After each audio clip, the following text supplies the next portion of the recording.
Start परिच्छेद. भारतात आर्थिक समानता प्रस्थापित करण्यासाठी आणि आर्थिक विषमतेची दरी नाहीशी करण्यासाठी आणि आर्थिक वृद्धी घडवून आणण्यासाठी अनेक पातळीवर उपाययोजना केल्या जातात.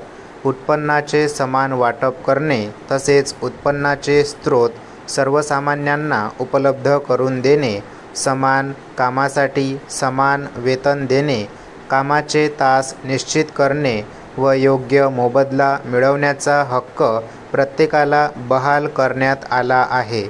तसेच विविध योजनेच्या माध्यमातून प्रत्येक व्यक्तीला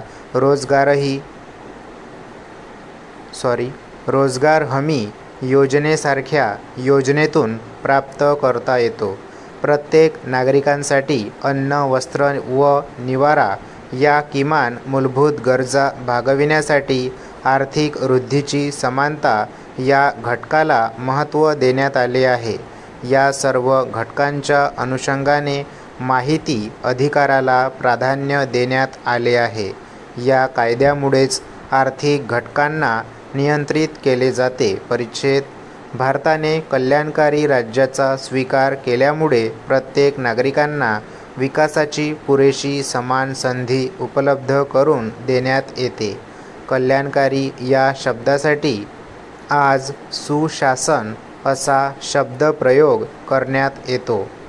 अटल बिहारी वाजपेयी यांच्या जन्मदिनाच्या औचित्याने 25 जानेवारी रोजी सुशासन दिन साजरा केला जातो.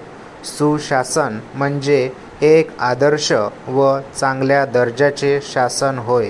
प्रत्येक नागरिकाला आवश्यकतेप्रमाणे शिक्षण, रोजगार, आरोग्य व अन्न, वस्त्र, निवारा या सर्व मूलभूत घटकांची पूर्तता केली जाते.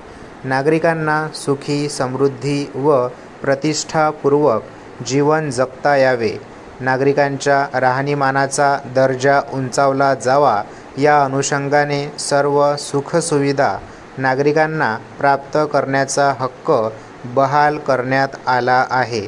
त्यासाठी माहिती अधिकाराची निर्मिती करून सुशासनाच्या माध्यमातून न्याय प्रदान करण्याचा प्रयत्न करण्यात येतो. परिच्छेद. आज माहिती तंत्रज्ञानाच्या प्रगती व विकासामुळे आणि प्रसार माध्यमांच्या माध्यमातून प्रत्येक नागरिकांपर्यंत शासकीय व राजकीय प्रक्रियेची माहिती पोहोचविली जाते. तसेच नागरिकांच्या अपेक्षा, इच्छा व आकांक्षा व भावना शासनापर्यंत पोहोचविल्या जातात. या अनुषंगाने अधिकाधिक माहिती प्रसारित केली जावी, जेणेकरून त्यातून पारदर्शकता प्रस्थापित व्हावी. या उद्देशाने आज गव्हर्नन्स या घटकाला प्राधान्य दिले जात आहे. परिच्छेद. आज माहिती अधिकाराच्या माध्यमातून नागरिक केंद्रीय दृष्टिकोन जोपासण्याचा प्रयत्न केला जात आहे. नागरिकांना येणाऱ्या प्रत्येक अडथळे व अडचणींना सामोरे जाता यावे, नागरिकांना स्वतःचा सर्वांगीण विकास घडवून आणता यावा यासाठी या कायद्याची आवश्यकता होती. हा कायदा निर्माण करण्यामागे नागरिक म्हणून प्रत्येक व्यक्तीला सन्मानाने जीवन जगता यावे यासाठी माहिती केंद्र व नागरिक केंद्रीय दृष्टिकोनाला प्राधान्य देण्यात आले आहे. स्टॉप.